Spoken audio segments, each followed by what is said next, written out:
Es nuestro deseo, Padre Celestial, vivir toda una eternidad agradecidos. Señor, tú nos amaste primero.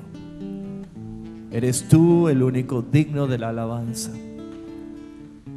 Si podemos tomar esta bendición a través de la obediencia de bautizarnos en inmersión total por el agua, es la tipología bíblica de que en tu muerte hemos sido todos bautizados y nuestra vieja naturaleza ha sido crucificada juntamente con Cristo para que en la resurrección vivamos con Él. Te alabamos y te bendecimos, Padre Celestial, por los méritos de Cristo Jesús en la cruz del Calvario. Amén. Les invito a abrir las Escrituras en el Evangelio según San Lucas, capítulo 24. Lucas, capítulo 24.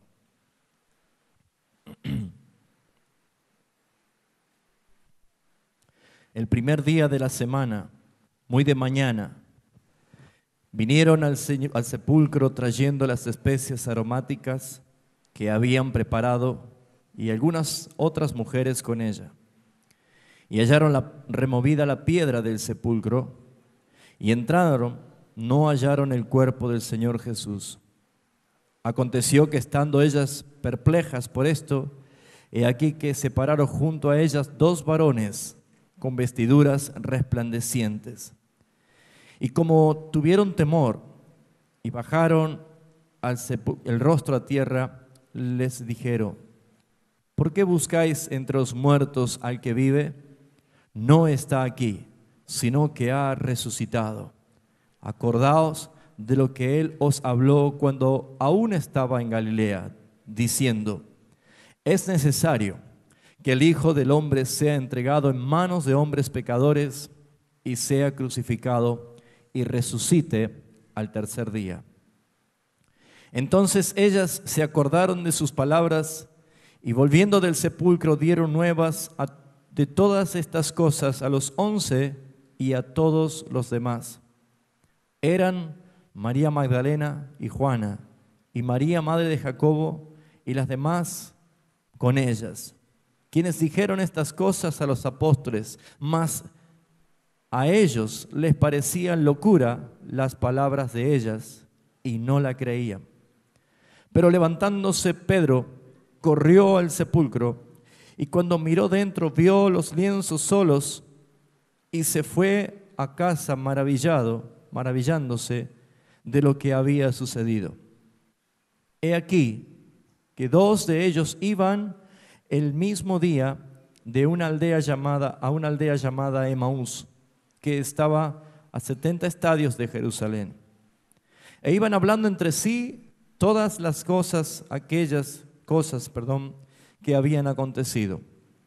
Sucedió que mientras hablaban y discutían entre sí, Jesús mismo se acercó y caminaba con ellos. Mas los ojos de ellos estaban velados para que no conociesen. Les dijo: ¿qué pláticas son estas que tenéis entre vosotros mientras camináis? ¿Y por qué estáis tristes? Respondiendo uno de ellos, que se llamaba Cleofas, le dijo: ¿tú eres el único forastero en Jerusalén que no has sabido las cosas que en ella han acontecido en estos días? Entonces él les dijo: ¿qué cosas? Y ellos dijeron: de Jesús Nazareno, que fue varón profeta, poderoso en obra y en palabra delante de Dios y de todo el pueblo, y cómo le entregaron los principales sacerdotes y nuestros gobernantes a sentencia de muerte y le crucificaron. Pero nosotros esperábamos que Él era el que había de redimir a Israel, y ahora, además de todo esto, hoy ya es el tercer día de que esto ha acontecido. Aunque también nos han asombrado unas mujeres de entre nosotros, las que antes del día fueron al sepulcro, y como no hallaron su cuerpo, vinieron diciendo que también habían visto visiones de ángeles, quienes dijeron que Él vive. Y fueron algunos de los nuestros al sepulcro y hallaron así como las mujeres habían dicho, pero a él no le vieron. Entonces él les dijo, oh insensatos y tardos de corazón para creer todo lo que los profetas han dicho. ¿No era necesario que el Cristo padeciera estas cosas y que entrara en su gloria? Y comenzando desde Moisés y siguiendo por los profetas, les declaraba todas las escrituras lo que de él decían. Y llegaron a la aldea donde iban, y él hizo como que iba más lejos, mas ellos le obligaron a quedarse, diciendo, quédate con nosotros, porque se hace tarde, y el día se ha declinado. Entró pues a quedarse con ellos, y aconteció que estando sentado con ellos a la mesa, tomó el pan y lo bendijo, y lo partió, y les dio. Entonces les fueron abiertos los ojos, y le reconocieron, mas él se desapareció de su vista. Y se decían unos a otro, ¿no ardía nuestro corazón en nosotros mientras nos hablaba en el camino y cuando nos abría las escrituras? Y levantándose en la misma hora, volvieron a Jerusalén y hallaron a los 11 reunidos y a los que estaban con ellos, que decían, ha resucitado el Señor verdaderamente y ha aparecido a Simón. Entonces ellos contaban las cosas que le habían acontecido en el camino y cómo les habían reconocido al partir el pan. Mientras aún ellos hablaban de estas cosas, Jesús se puso en medio de ellos y le dijo, paz a vosotros. Entonces, espantados y atemorizados, pensaban que veían espíritu, pero él les dijo, ¿por qué estáis turbados? ¿Y vienen a vuestros pensamientos, a vuestro corazón estos pensamientos? Mirad mis manos y mis pies, que yo mismo soy. Palpad y ved, porque un espíritu no tiene carne ni hueso, como veis que yo tengo. Y diciendo esto, le mostró las manos y los pies. Y como todavía ellos, de gozo, no lo creían y estaban maravillados, les dijo, ¿tenéis aquí algo de comer? Entonces le dieron parte de un pez asado y un panal de miel. Y él lo tomó y comió delante de ellos. Y les dijo, estas son las palabras que os hablé estando aún con vosotros, que era necesario que se cumpliese todo lo que está escrito de mí en la ley de Moisés, en los profetas y en los salmos. Entonces les abrió el entendimiento para que comprendiesen las escrituras y les dijo, así está escrito, y así fue necesario que el Cristo padeciese y resucitase de los muertos al tercer día, y que se predicase en su nombre el arrepentimiento y el perdón de pecados en todas las naciones, comenzando desde Jerusalén. Y vosotros sois testigos de estas cosas. He aquí, yo enviaré la promesa de mi Padre sobre vosotros, pero quedaos vosotros en la ciudad de Jerusalén hasta que seáis investidos del poder de lo alto. Y los sacó fuera hasta Betania, y alzando sus manos, los bendijo. Y aconteció que habiéndose separado de ellos, y se fue arriba al cielo. Después de haberlo adorado, volvieron a Jerusalén con gozo. Y estando siempre en el templo, alabando y bendiciendo a Dios. Amén. Qué glorioso es saber, Padre, que nuestro Salvador, antes de ascender a los cielos, nos bendijo. Estamos benditos, Señor. Estamos benditos. Porque ¿quién puede abolir la bendición de nuestro Dios? Si Él nos bendice, no hay maldición. tan poderosa que pueda tocarnos. Gracias, Señor, porque un día ascendiste a los cielos y pronto te veremos volver en las nubes de gloria. Tu iglesia te espera, amado. Tu pueblo te espera, Rey. Tu gloria es nuestro anhelo, es nuestro deseo. Por eso es que te adoramos, por eso es que te glorificamos. Al conmemorar en este día, en esta mañana, en este primer día de semana, que tú resucitaste hace 2000 años y que estás vivo y que estás sentado en tu trono, Señor, y que eres dueño absoluto de todas las cosas. Y que ya falta poco el número de tus escogidos ser redimidos por tu sangre. Allí estaremos todos adorándote, Señor. Esa es nuestra esperanza venidera. A ti sea la gloria, Señor. Por los siglos de los siglos. Amén. Amén, Señor. Amén.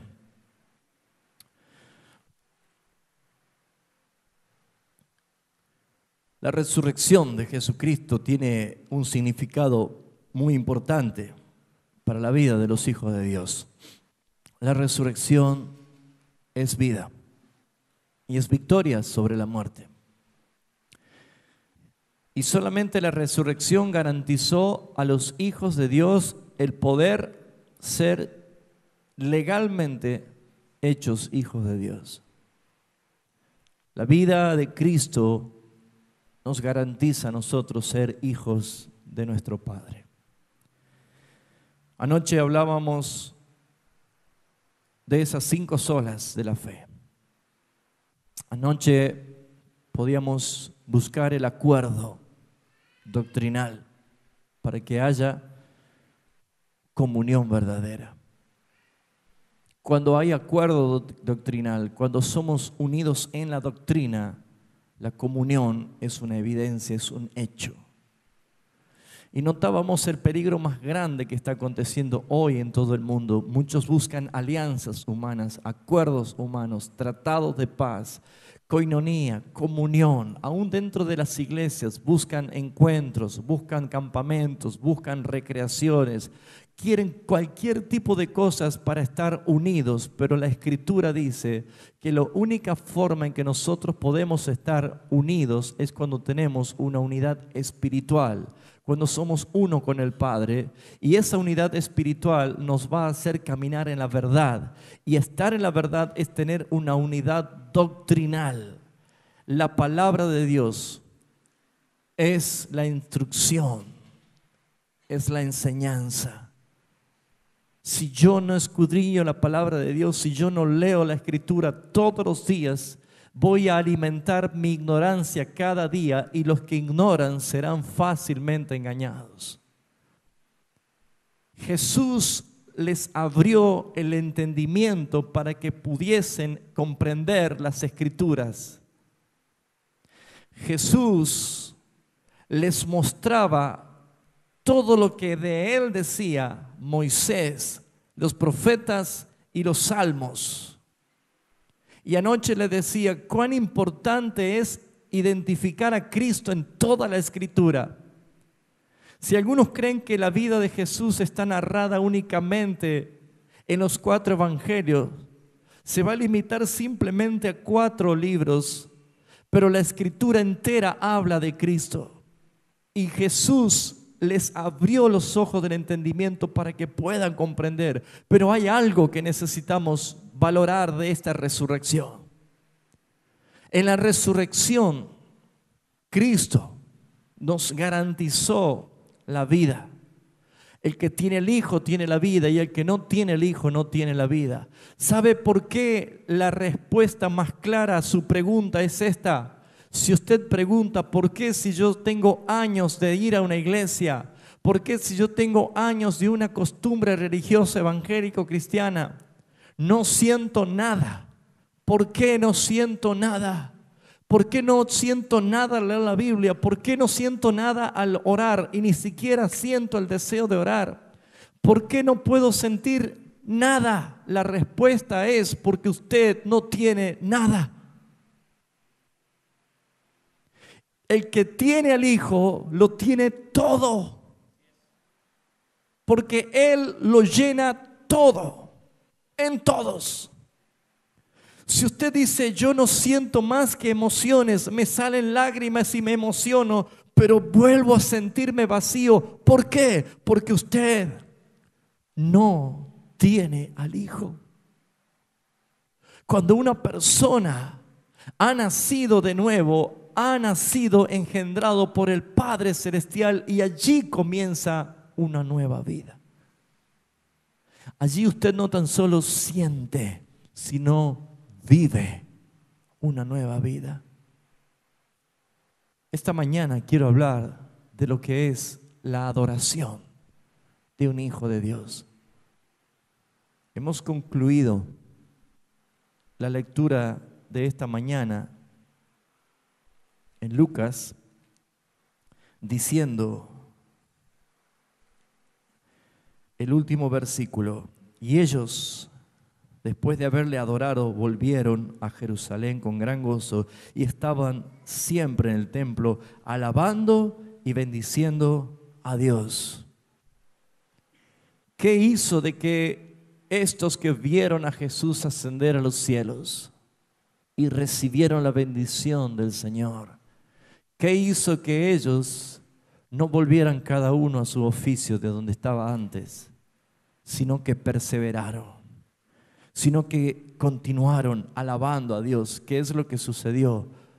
La vida del bendito que vive por los siglos le fue dado a ellos. ¿Saben? Mucha gente va a buscar ir a la iglesia en este último tiempo.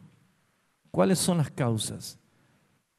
Las persecuciones, las tribulaciones, los padecimientos, la ruptura familiar, las distintas crisis que uno vive.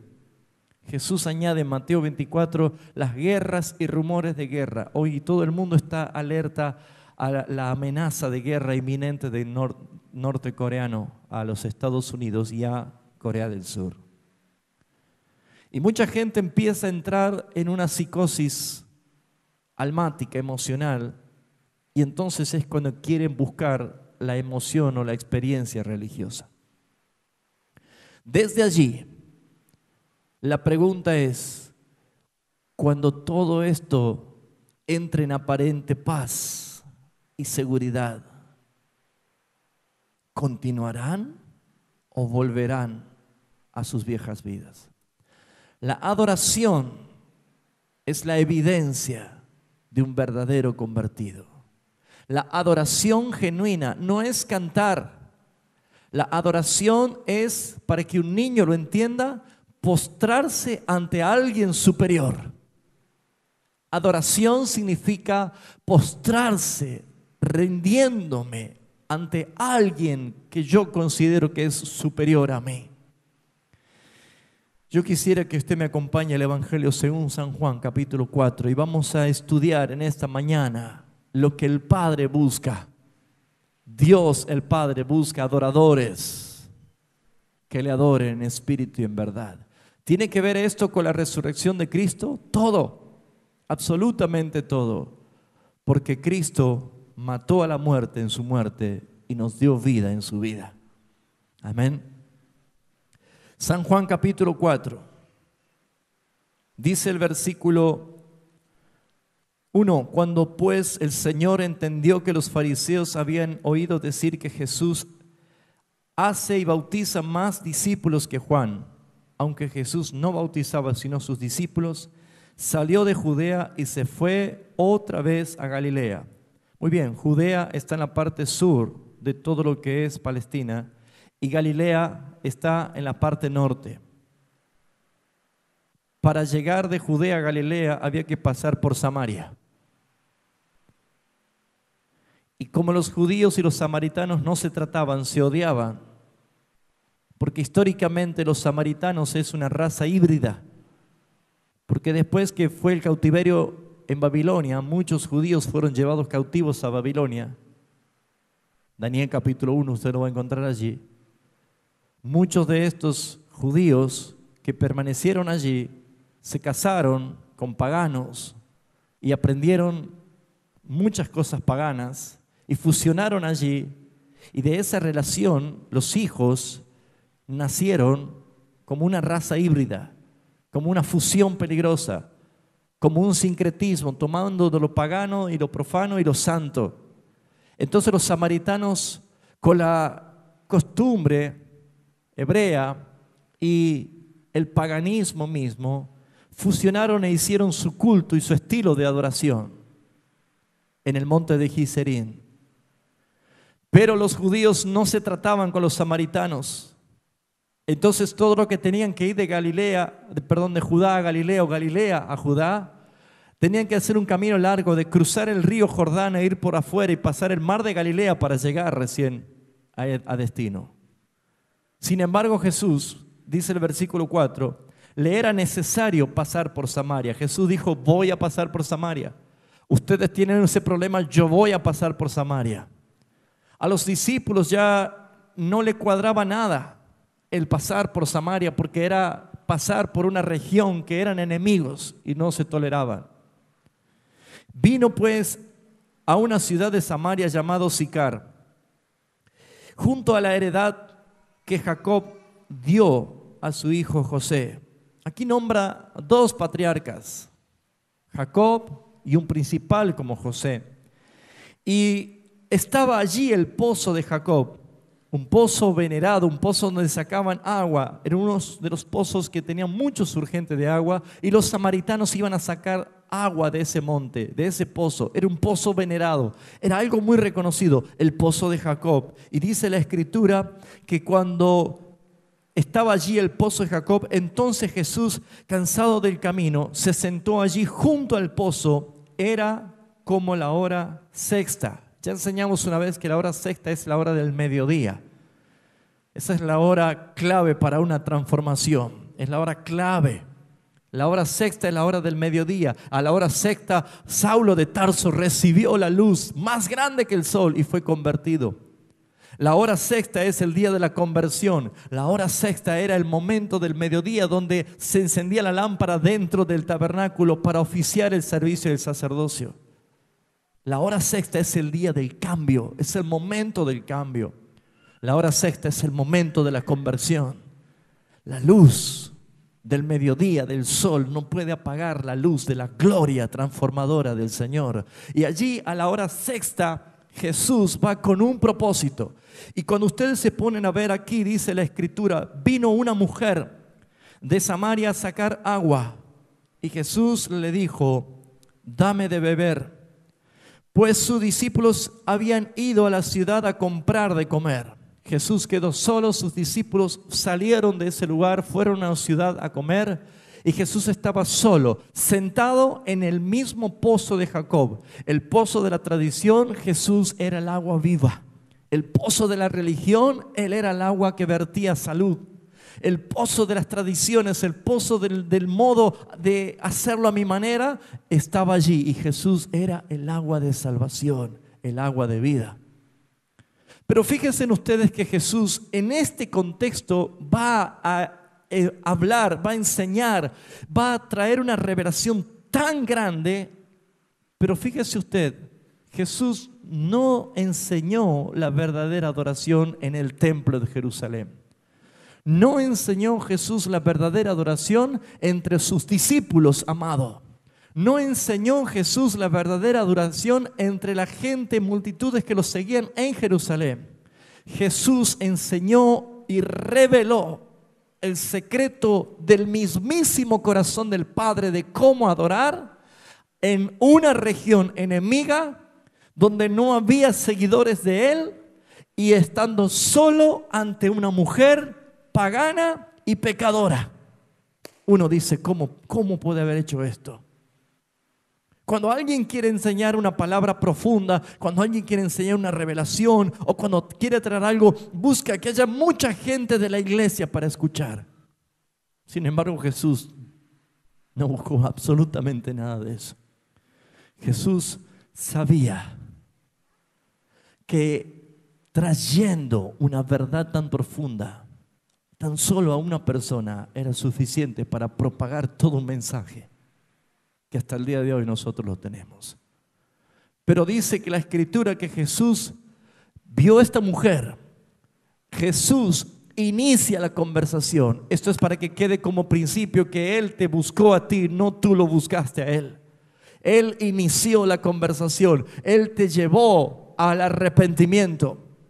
Y Jesús tenía que mostrar algo. Tenía que quebrarse en el aire una separación de años de enemistad de judíos y samaritanos. Si Él es la reconciliación, Él debía llevar a la reconciliación. Y Jesús le dijo a esta mujer: dame de beber. Versículo 9, la mujer samaritana le dijo: ¿cómo tú, siendo judío, me pides a mí que te dé de beber, que yo soy mujer samaritana? Dos cosas: yo soy mujer. No era permitido, no era válido, no era legal. No podía un hombre hablar con una mujer que no era suya. Y soy samaritana. Dos cosas que nos impide tener diálogo. Dos cosas que nos impide tener ningún tipo de acercamiento. Primero, soy mujer y luego soy samaritana. Tú eres hombre y eres judío. No hay relación. Así está en la mente de muchas personas. No hay manera de tener un encuentro con Jesucristo. Hay muchas cosas imposibles. Así piensas tú de tu pariente que no quiere saber nada con Cristo. No hay manera de que esta persona se acerque a Cristo. Es imposible. Todo lo que esta persona vive, hace, piensa, es contrario a Dios. Jesús, que inició el diálogo, empieza a llevar a esta mujer al punto donde Él quería llegar. Cuando Jesús escucha esta respuesta de la mujer, Jesús le dice inmediatamente, versículo 10, le dice: si conocieras el don de Dios, ¿y quién es el que te dice dame de beber? Tú le pedirías a Él y Él te daría agua viva. Nosotros podemos interpretar por una cuestión cultural y obviamente con influencias ya religiosas que agua viva para nosotros es la salvación. Pero para la mujer samaritana, agua viva significaba un pozo recién cavado. Acá parece que hay agua. Empiezan a cavar y cuando sale el surgente de agua, un pozo nuevo, un pozo virgen lleno de agua. Esa se llamaba agua viva. Jesús le dice: si supieras con quién estás hablando, tú le dirías a Él dame de beber y Él te daría agua viva.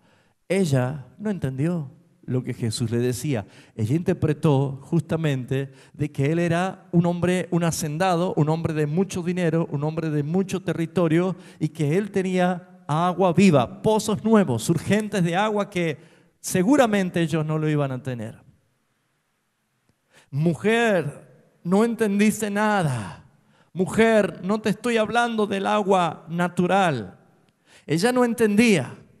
Dice la Escritura en el versículo 11, la mujer le dijo: Señor, no tienes con qué sacarla y el pozo es hondo. ¿A dónde miraba ella? Al pozo de Jacob. Jesús le estaba hablando de agua viva. Jesús le estaba diciendo de un pozo nuevo, un pozo donde hay agua saludable. Pero ella, ¿dónde seguía mirando? Al pozo.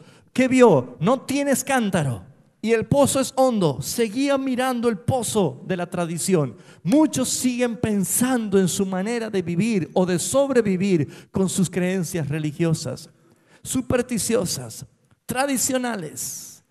Todo lo que es humano, terrenal, histórico o lo que pueda llamarle ustedes por méritos de hombre, nunca va a ser suficiente para salvarte. Jesucristo es el agua viva. Ella no entendía, vio el impedimento. No tienes cántaro, no tienes con qué sacar el agua. El pozo es hondo. Seguía hablando del pozo de Jacob. Viendo Jesús que esta mujer no entendía, escucha lo que esta mujer dice. ¿Acaso eres tú mayor que nuestro padre Jacob, que nos dio este pozo del cual bebieron él y sus hijos y sus ganados? Ella inmediatamente va a ver la grandeza del padre Jacob y pone en cuestionamiento: ¿quién eres tú?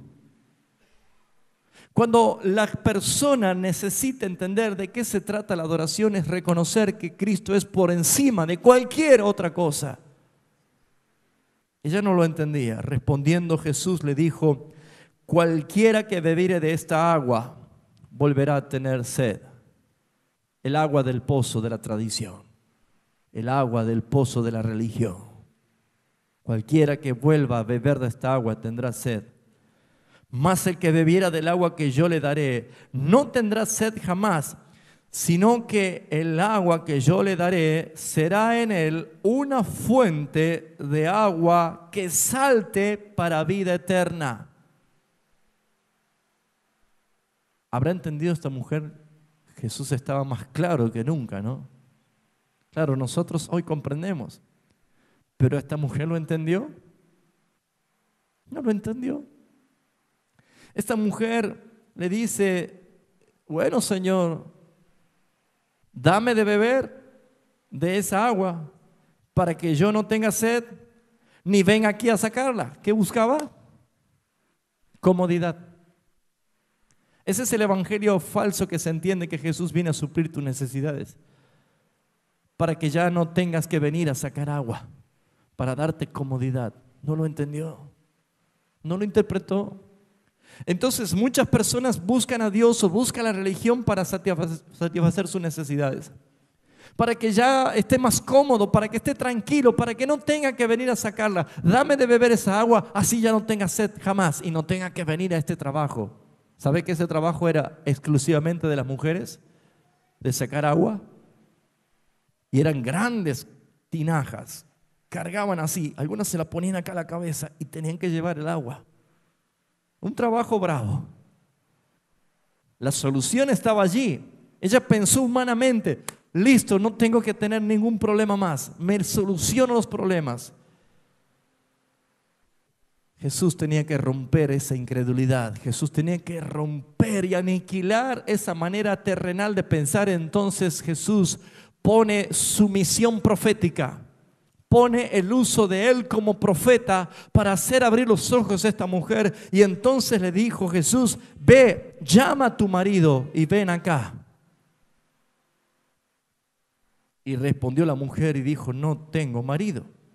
Jesús le dijo: bien has dicho, no tengo marido. 5 maridos has tenido y el que ahora tienes no es tu marido. Estás viviendo con tu novio. Muy natural, ¿no? Ahora, ¿a dónde se fue la conversación? Hablando del agua viva, ya pasamos ahora al pecado de la mujer. 5 maridos has tenido y el que tienes ahora no es tu marido. ¡Wow! La hizo reaccionar. ¿Qué sacó Jesús de esta mujer? La evidencia de su pecado. ¿Qué hace el Señor cuando no entendemos nosotros el mensaje de salvación? Nos saca a la luz nuestros pecados, para que entonces recién nos demos cuenta de lo cuán inmundo estamos ante Él. Esta mujer escuchó esto y respondió lo siguiente: Señor, 19, me parece que tú eres profeta. Añade algo más esta mujer. Continúa el diálogo de su adulterio. Continúa ella haciendo hincapié en sus pecados. Se inclinó a decir: perdóname, Señor. No, cambió el rumbo drásticamente de la conversación y lleva a otro tema. Dice, versículo 20: nuestros padres adoraron en este monte. ¿Qué tiene que ver la adoración? Acaba de mostrar su pecado, el adulterio, y ella sale con el tema de adoración. ¿Qué hizo Jesús? No, vamos a seguir hablando de tu pecado. ¿Así dijo? No, sí, bueno, vamos a la adoración. Él es el que guía mis pasos. Él es el que me encamina a la verdad. Yo soy el camino, dice la Escritura. Ella dijo, nuestros padres adoraron en este monte. Y dice, y vosotros decís que es en Jerusalén el lugar donde se debe adorar. Sacó otro tema, otra conversación, no tiene nada que ver. Así es la naturaleza humana que huye. Pero sin embargo, hay gente que adora a Dios ocultando sus pecados. Las religiones, cristianas, católicas, hinduistas, islamistas, budistas, todo tiene sus montes para adorar. Todo tiene sus lugares para adorar. Todos tienen sus edificios para adorar. Todos tienen sus días, sus prácticas, sus costumbres para adorar. ¿Pero realmente adoran? La pregunta es, ¿a quién adoran? Y lo segundo es, ¿cómo adoran? Esta mujer cayó la voz de su pecado encubierto y derivó la charla a la adoración, y Jesús siguió detrás de ella ahora para llevarla a la verdad. Y Jesús le dijo lo siguiente, versículo 21, mujer, créeme. Y allí comienza él a revelar algo que ni siquiera los apóstoles lo escucharon. Los padres de la iglesia primitiva no estuvieron para escuchar esta verdad. No estuvo en Jerusalén, no estaban los sacerdotes, no estaba el sumo sacerdote, no estaba llevando una manera de adorar a la iglesia o al templo de los judíos. Estaba por revelar algo extraordinario a una mujer pecadora. Le dice, mujer, créeme, lo que te estoy por decir es algo que está por suceder pronto. Es una realidad que la vas a ver, que la vas a vivir. Es algo que está por empezar. Por eso dijo Jesús, créeme que la hora viene cuando ni en este monte, ni en Jerusalén adoraréis al Padre. ¿Cuál es la palabra clave aquí? ¿Adorar? ¿La hora viene? ¿Cuál es la palabra clave? ¿A dónde Jesús la lleva ya a ponerla en jaque mate a esta mujer? Ya no tiene escapatoria. Creer. Ni en este monte ni en aquel monte. La palabra clave es el Padre. El Padre. ¿Por qué? Porque ella estaba diciéndonos, nuestros padres nos dieron este pozo. Nuestros padres no es lo mismo que el Padre. Cuando usted escucha, cuando dice el Padre, no hay padre sin hijos. Dice, créeme que viene la hora que la verdadera adoración no será ni en este monte, ni en este monte. Adorarán al Padre. Esta mujer escuchó el Padre. El Padre es uno. Y Jesús dijo, la adoración es para uno, para el Padre. Y añade Jesús diciendo, vosotros adoráis lo que no sabéis. Jesús dijo esto y es como que en el aire quedó resonando 2000 años esta misma frase. ¿Cuántos adoran lo que no saben? ¿Cuántos aquí pueden estar adorando a Dios sin conocerlo? ¿Cuántos hoy en liturgia masiva estaban en el Vaticano adorando lo que no saben?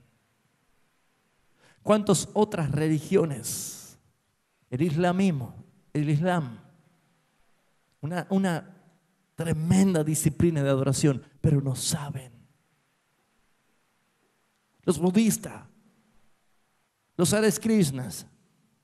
¿Cuántas personas en el mundo que practican religiones, cada uno en sus montes, no saben lo que adoran? Jesús le dijo, ustedes como una raza híbrida que fusionaron lo santo y lo profano, lo verdadero y lo pagano, que hicieron un sincretismo, tomar parte de cada cosa y hacer algo para adorar. Como lo hicieron en el desierto, trajeron de todo tipo de utensilios de oro y fusionaron e hicieron un becerro. No puede haber una adoración mezclada con cosas falsas. No puede haber adoración de personas que no saben a quién adoran. Y la resurrección tiene tanto que ver, porque no se trata de una Pascua para comer huevos de chocolate.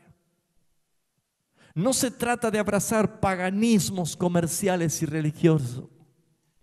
Se trata de entender y se trata de comprender que cada vez que recordamos la muerte del Señor y la resurrección, estamos recordándonos a nosotros que por los méritos de Jesús yo puedo adorar al Padre, no en un lugar, no en un monte, no en un lugar religioso, sino en el único lugar que es una posición espiritual en la cual el Padre busca adoradores.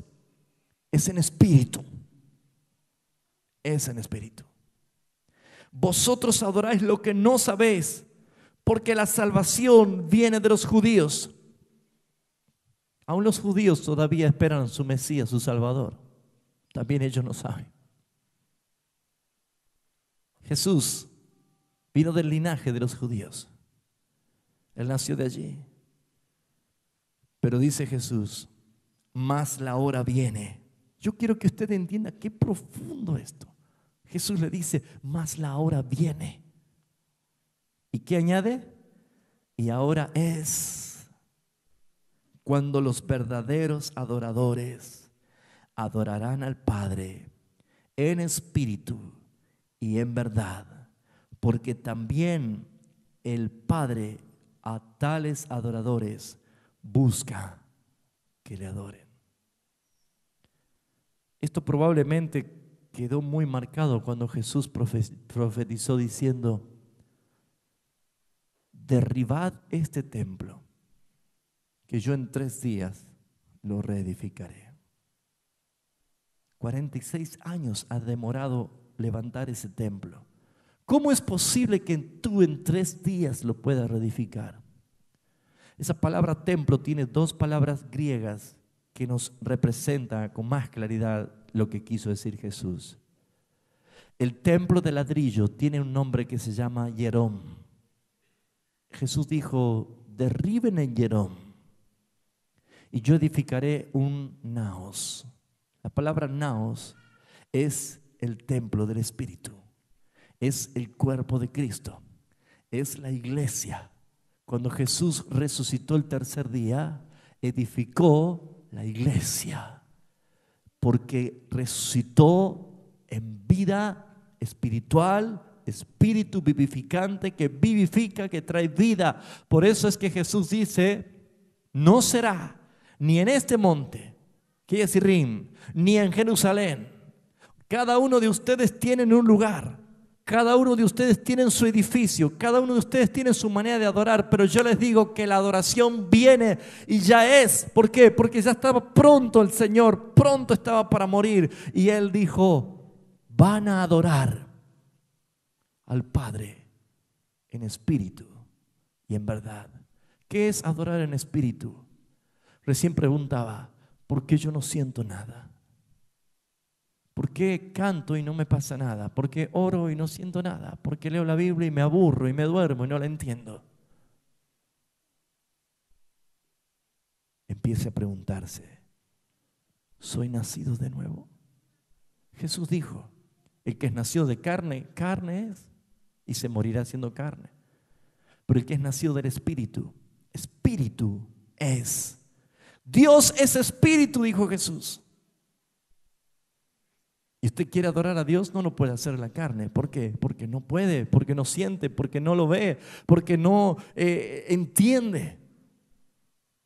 Por eso es que adorar en espíritu es ser hijo del Padre. Por eso dice, la hora viene que ni en este monte adorarán al Padre. El Padre es el que engendra. Y la resurrección es la evidencia de que usted ha sido transformado, nacido de nuevo, regenerado. Y usted y yo tenemos ahora un Padre para adorar en espíritu, entendiendo lo que es vivir en el espíritu. Vamos por un momento a Romanos, capítulo 8. Ya volvemos a Juan 4. Romanos capítulo 8 dice así la Escritura: ahora pues, ninguna condenación hay para los que están en Cristo Jesús. ¿La ven a la coma allí? Eso es para que detenga la lectura. Coma. Dice, ahora pues, ninguna condenación hay para los que están en Cristo Jesús. Esto es, así dice, los que no andan conforme a la carne, sino conforme al Espíritu. En otras palabras, utilizando este versículo, quiere decir, los que están en el Espíritu, los que han nacido del Espíritu, los que son Espíritu, ya no hay ninguna condenación. Amén. Pero esto es a los que no andan conforme a la carne. Si alguien anda en la carne es porque es aún de la carne. La evidencia de un bautismo es el testimonio público de que yo he sido crucificado juntamente con Cristo, he sido sepultado juntamente con Cristo, y cuando Él resucitó, yo fui vivificado en Él. Así que, amados hermanos, no podemos nosotros mirar el pasado, ni siquiera culparnos por cosas del pasado, porque fuimos libres de la culpa. Ya no hay condenación porque tus pecados fueron perdonados si fuiste a la cruz del Calvario y confesaste tu pecado. Confesar tu pecado es tan doloroso como morir. Entonces la Escritura dice, porque la ley del Espíritu de vida en Cristo Jesús me ha librado de la ley del pecado y de la muerte. Porque lo que era imposible para la ley, por cuanto era débil por la carne, Dios enviando a su Hijo en semejanza de carne de pecado, y a causa del pecado condenó al pecado en la carne, para que la justicia de la ley se cumpliese en nosotros, que no andamos conforme a la carne, sino conforme al Espíritu. Porque los que son de la carne, ¿qué sucede? Piensan en las cosas de la carne, pero los que son del Espíritu en las cosas del Espíritu. Porque el ocuparse de la carne es muerte, pero el ocuparse del Espíritu es vida y paz. Por cuanto los designios de la carne son enemistad contra Dios, porque no se sujetan a la ley de Dios, ni tampoco pueden. Y los que viven según la carne no pueden agradar a Dios. Mas vosotros no vivís según la carne, sino según el Espíritu, si es que el Espíritu de Dios mora en vosotros. ¿Mora el Espíritu de Dios en usted?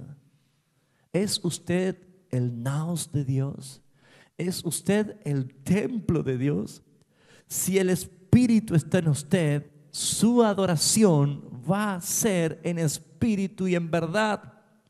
Si usted no siente nada en el día que se conmemora la resurrección, clave sus rodillas y clame rogando al Señor. Esta mañana, mientras me preparaba, veía un canal cristiano que decía: usted debe ser salvo, así que invite a Jesús en su corazón. Haga conmigo esta oración: Señor Jesús, te abro la puerta de mi corazón y te invito a que vengas a mí. Yo te recibo en mi corazón. ¿No sería más correcto decirle: Señor, sé que soy un pecador inmundo, que merezco la condenación? ¿No me recibirías tú a mí? Señor, no me abres tú las puertas del reino para que yo entre porque soy pecador y no puedo salvarme. ¿Dónde se hizo mal las cosas? Porque ya no fue en espíritu y en verdad, sino en la carne con engaño. Y así muchos adoran. Por eso es que decíamos ayer, recuperemos la reverencia a un Dios santo. No profanemos más su nombre y su santidad. Cuando no es hecha la adoración en espíritu y en verdad, es hecha en la carne y en la mentira. Y solamente hay dos que la Biblia identifica que buscan adoración. El Padre busca adoradores que le adoren y Satanás busca a alguien que postrado le adore. Si no estás adorando en espíritu, en verdad, lo que tú adoras lo recibe Satanás. Satanás necesita la adoración para mantener su reino de las tinieblas. Dios no necesita tu adoración para ser quien es Él. ¿Cuánto necesitamos entender que la resurrección de Cristo es para que todos vivamos en espíritu y en verdad? La verdad es Cristo mismo. Yo soy la verdad. Yo soy la verdad. Versículo 11 de Romanos 8. Y si el espíritu de aquel que levantó de los muertos a Jesús mora en vosotros, el que levantó de los muertos a Cristo Jesús vivificará vuestros cuerpos mortales por su espíritu que mora en vosotros. Así que, hermanos, deudores somos, no a la carne, para que vivamos conforme a la carne. Porque si vivís conforme a la carne, moriréis. Mas si por el Espíritu hacéis morir las obras de la carne, viviréis. Porque todos los que son guiados por el Espíritu de Dios, estos son hijos de Dios. Jesús le dijo a la mujer, viene la hora que ni en este monte ni en aquel monte adorarán al Padre. ¿Cómo podemos nosotros llegar a esa adoración? Si Él es mi Padre, yo soy su Hijo. Y si yo soy su Hijo, la evidencia da el Espíritu Santo por la manera que usted vive. ¿Cómo vivo yo? ¿Qué hago yo con la adoración? Volvemos a Juan y vamos terminando. Juan capítulo 4, versículo 24. Dios es espíritu. Diga conmigo fuerte, Dios es espíritu. ¿Entiende esta verdad? Dios es espíritu. Habla de la naturaleza de Dios. Dios es espíritu. ¿Puede tener hijos carnales? ¿Por qué? Porque Dios es ¿qué? Espíritu. Una gallina nunca va a tener un cerdo. Es cuestión de naturaleza. Un árbol de pera nunca va a dar sandía. Es cuestión de naturaleza. De una fuente de agua dulce no puede salir agua amarga. Es cuestión de principios. De un hijo de Dios no puede salir maldiciones ni amor hacia el mundo. La evidencia de alguien que ha sido regenerado, que ha sido transformado, que ha nacido de nuevo es que ha sepultado su delincuencia, ha sepultado su promiscuidad sexual, ha sepultado su lengua chismosa, ha sepultado sus manos que hurtaban y robaban, ha sepultado su mente con pensamientos vanos. Una persona que ha nacido de nuevo tiene el ADN de Cristo. Cristo es la nueva criatura. Él resucitó. Cantamos porque Él vive, yo triunfaré. Pero porque Él vive. Dios es espíritu y los que le adoran en espíritu y en verdad es necesario que le adoren.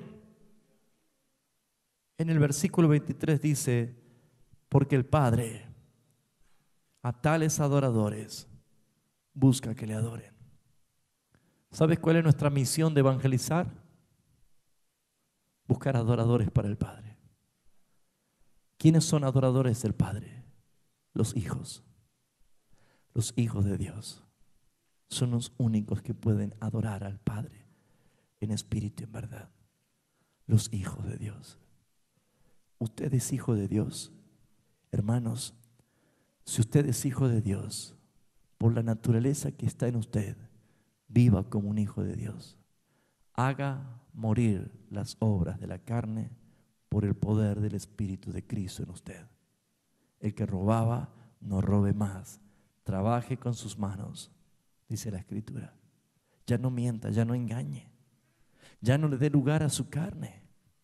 Hágase fuerte en el Espíritu para poder vencer la tentación con la fe que vence al mundo. Es la manera que usted tiene que hacerse fuerte cada día. ¿Por qué? Porque Dios busca adoradores, Dios busca a sus hijos. En todo el mundo están hijos, pero están pródigos. Hay que traerlo a casa. Amén. La mujer dijo: sé que ha de venir el Cristo, el Mesías, llamado el Cristo. Cuando Él venga nos declarará todas las cosas. Mas Jesús le dijo: yo soy el que habla contigo. En esto vinieron los discípulos y se maravillaron de que hablaba, se maravillaron sorprendidos, ¿sí?, de que hablaba con una mujer. No le importaba si era samaritana, era una mujer. Y sin embargo ninguno dijo: ¿qué preguntas? ¿O qué hablas con ella? Entonces la mujer, ¿qué hizo? Dejó su cántaro. Ella vino con su cántaro a llevar agua, pero dejó su cántaro y se fue llena de agua, pero del agua viva. Se fue a la ciudad y dijo a los hombres: venid y ved a un hombre que me ha dicho todo cuanto he hecho. ¿No será este el Cristo?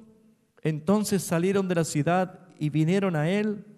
Entre tanto sus discípulos le rogaban diciendo: Rabí, come. Habían traído comida para él. Jesús le dijo: yo tengo una comida que comer que vosotros no sabéis. Entonces ellos decían unos a otros: ¿le habrá traído a alguien para comer? Tampoco sus discípulos entendían. Y Jesús le dijo: yo tengo una obra. Mi comida es que haga la voluntad del que me envió y que acabe su obra. Amados hermanos, la resurrección de nuestro Señor tiene que llevarte en esta mañana a esto. ¿Realmente adoras al Padre? Un corazón agradecido que reconoce que Él te salvó a pesar de que no teníamos ningún mérito para ser salvos. Teníamos toda la ley en contra. Merecíamos la condenación. Y Él te perdonó. Desnudó tu pecado como lo hizo con la mujer. Lo sabe todo. Él desnudó lo que tú encubres. Él lo sacó a la luz. Y la mejor manera de ella sentirse perdonada era escuchar que Jesús le dijo: hay un padre que busca hijos para que le adoren. Jesús no le dijo al Caifás, ni a Anás, ni al sumo sacerdote, ni a los fariseos, ni a los apóstoles, ni a los discípulos. Se lo dijo a una pecadora. Ese es el mensaje. Háblale a los pecadores. Háblale a los impíos, a los mundanos, háblale a los incrédulos, háblale y diles: Jesús está buscando adoradores que sean hijos, que le adoren en espíritu y en verdad. Solo Dios sabe quiénes son aquellos que van a acudir a su llamado. Pero en esta mañana, si eres un hijo de Dios, ¿cómo es tu adoración? ¿Te postras ante Él? O pregúntate: ¿hace cuánto que no te postras reconociendo que Él es superior a ti. Muchos no se postran por cultura. Allí en el oriente, postrarse es una cultura, meditar es una cultura. Los latinos no tenemos cultura de postración y eso ha dado rienda suelta a que nuestro ego sea soberbio y no me doblega ante nadie. Hay quienes dicen, no ha nacido todavía el que me va a doblegar. Hermanos, en eso tiene razón, porque el que te va a doblegar no ha nacido, es autoexistente, es Dios eterno. Y yo prefiero entender que la adoración es un proscuneos, un postramiento, un rendimiento ante mi Señor hoy, a que cuando llegue aquel día, toda rodilla de la que están en los cielos y en la tierra y debajo de la tierra se tenga que doblar y toda lengua tenga que confesar que Jesucristo es el Señor. Amados hermanos, necesita usted vivir una realidad espiritual. Ríndase al Señor. Ríndase al Señor. Él conoce tu corazón. No hay nada oculto, leyó Eduardo en Hebreos 4:13. Todas las cosas están abiertas y desnudas ante los ojos de aquel a quien tenemos que dar cuenta. Todos tenemos que dar cuenta. ¿Quieres el agua viva? ¿Tienes el agua viva? Si en esta mañana hay personas que no sienten nada, ora de esa manera. Señor, recíbeme. Señor, perdóname. Señor, ábreme las puertas del reino, Señor, porque soy pecador. Cierra tus ojos, por favor.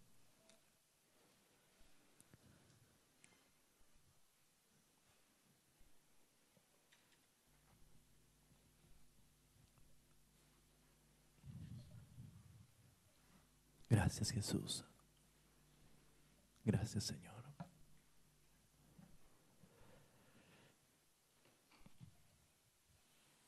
Cierre sus ojos, por favor. Mire su corazón.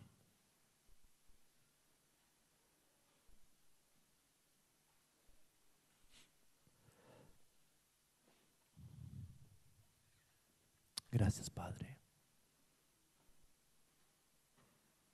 Gracias, Señor.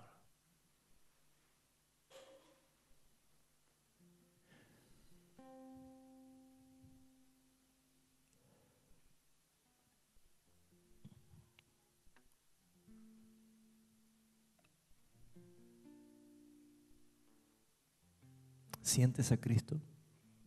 ¿Sientes a Cristo?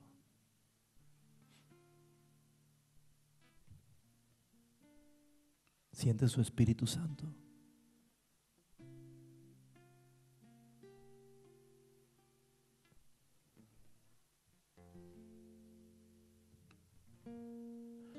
Un mundo entero no entiende lo que adora hoy.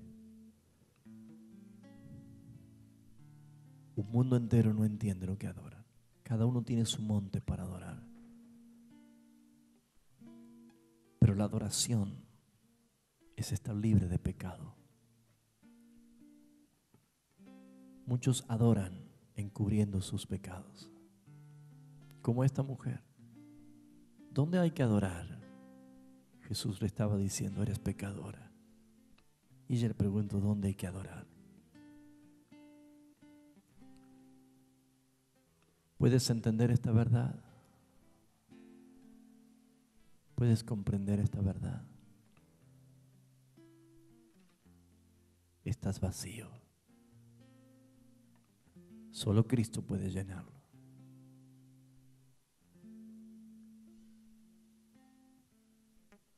No lo invites a Jesús a tu corazón. Tú pídele a Él que Él te reciba. Si puedes hacerlo, si puedes clamar, si puedes decirle que estás arrepentido, si puedes creer que Él es el único camino a la vida eterna, hazlo porque te lo regaló Dios. Te dio la fe y te dio el arrepentimiento. Hazlo hoy. Mañana puede ser tarde. Hazlo hoy. Y si eres cristiano, si eres un hijo de Dios y estás empantanado en el pecado, tu torpeza y tu frialdad espiritual te llevó a estar empantanado en el pecado, clámale más que nunca al Señor. Como dice el Salmo 40, oyó mi clamor y me hizo sacar del pozo de la desesperación. Eso es un pozo, la desesperación es un pozo. Te voy a dejar este tiempo que ores delante del Señor y que busques delante del Señor el perdón. Como esta mujer dijo, he hallado al Mesías.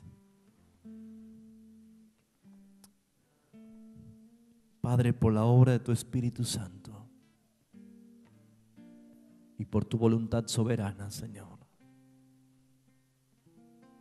salva en esta mañana a aquellos que pueden clamarte a ti. Sálvalos, Señor, perdonándolos, librándonos de la culpa, de la ley del pecado y de la condenación, librándolos de tu ira, Padre, de tu justa y santa ira. Sálvalos, Padre, por Jesucristo nuestro Señor. Y que de lo interior de sus vidas brote el río de agua viva. Es agua para beber, es agua para compartir, es para dar. Padre, muchas gracias por tu palabra. Y gracias porque Cristo resucitó por el poder de tu Espíritu. El mismo poder que tú nos das a nosotros. Te pedimos perdón por nuestros pecados y regresamos a ti con un corazón agradecido. La gloria y la honra sea para ti, Señor.